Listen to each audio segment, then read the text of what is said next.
Hello everyone. सो आज का हमारा टॉपिक है Codex Alimentarius. Okay, so recently इस पर पीआईबी रिलीज आया regarding participation of India in the 47th Codex Alimentarius commission. So let's discuss ये क्या है। और उससे पहले for the PDF you can join this Telegram channel PIB notes.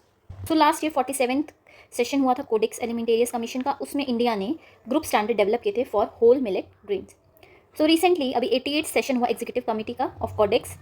इसमें इंडिया के एफर्ट्स को अप्रिशिएट किया गया।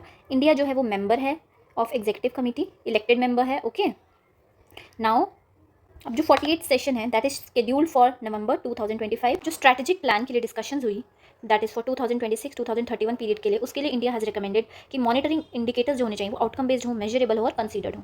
ऑल्सो एक और ध्यान रखने वाली बात है कि इंडिया जो है वो चेयर कर रहा है Codex commission on spices and culinary herbs since its inception. मतलब जब से ये कमिटी बनी है ऑन स्पाइसेस तब से इंडिया ही इसको चेयर कर रहा है। अब बेसिक समझते हैं कोडेक्स एलिमेंटेरियस कमीशन है क्या। ये एक इंटरनेशनल फूड स्टैंडर्ड्स को सेट करने वाली बॉडी है। किसने एस्टैब्लिश किया है?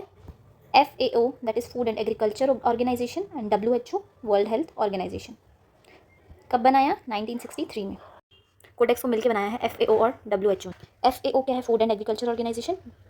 ये क्या है? ये यूएन की ओल्डेस्ट स्पेशलाइज्ड एजेंसी है। 1945 में एस्टैब्लिश हुई। हेडक्वार्टर्स रोम में है। 194 मेंबर्स हैं। EU भी इसका मेंबर है।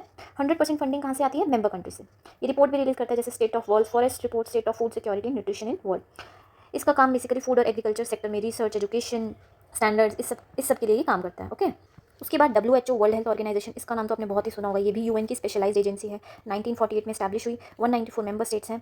वर्ल्ड हेल्थ असेंबली जो है वो इसकी हाईएस्ट डिसीजन मेकिंग बॉडी है और ये एनुअली मिलते हैं जेनेवा, स्विट्जरलैंड में।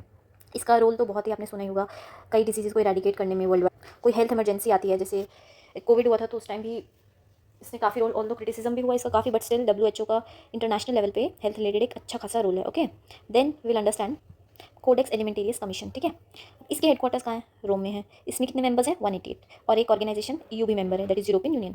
इंडिया इसका मेंबर कब बना? 1964 में। ओके, इसका मेंबर कौन बन सकता है? इसका मेंबर सिर्फ वही नेशंस बन सकते हैं जो या तो WHO के या फिर FAO के मेंबर हो या फिर एसोसिएट मेंबर हो। साल में एक बार इसका सेशन होता है इन जेनेवा या फिर रोम, इन दोनों से एक जगह ऑल्टरनेटिवली होता रहता है। ऑल्सो कोडेक्स एलिमेंटेरियस का जो मेन है वो है फूड कोड या फिर कोडेक्स एलिमेंटेरियस। ये क्या है? ये इंटरनेशनल स्टैंडर्ड्स या फिर गाइडलाइंस कह सकते हो आप, एंड कोड्स ऑफ प्रैक्टिस हैं जो कि डेवलप किए गए हैं टू प्रोटेक्ट हेल्थ और इंश्योर करना कि फेयर प्रैक्टिसेस इन food trade. Okay, basically food trade के लिए इन्होंने इंटरनेशनल स्टैंडर्ड्स गाइडलाइंस बनाई हैं जो कि सभी नेशन जो मेंबर हैं उनको फॉलो करना रहता है। ठीक है, ये वर्ल्ड वाइड यूज़ किए जाते हैं। नेशन इसको एज अ स्टैंडर्ड यूज़ करते हैं अपनी नेशनल गाइडलाइंस बनाने के लिए भी। और जो WTO एग्रीमेंट है उसने भी इनको रिकॉग्नाइज़ किया है as international reference point for food safety.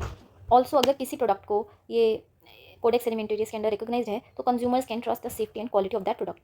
Then national Codex contact point जो है वो FSSAI that is food safety and standards authority of India ने बनाया है to coordinate Codex activities in India. अब FSSAI क्या है? ये एक ऑटोनोमस बॉडी है। किसके under? Ministry of health and family welfare. और बनी किसके अंडर है? Under the act of food safety and standards authority act 2006। Okay, इसका काम क्या है? Food certification, accreditation of food testing labs, standards और गाइडलाइंस को ले करते हैं, लाइसेंस देते हैं किसी को अपना फूड रिलेटेड कोई बिजनेस वगैरह स्टार्ट करना है। ठीक है, this much is enough. Keep starting and do like, share and subscribe. Thank you.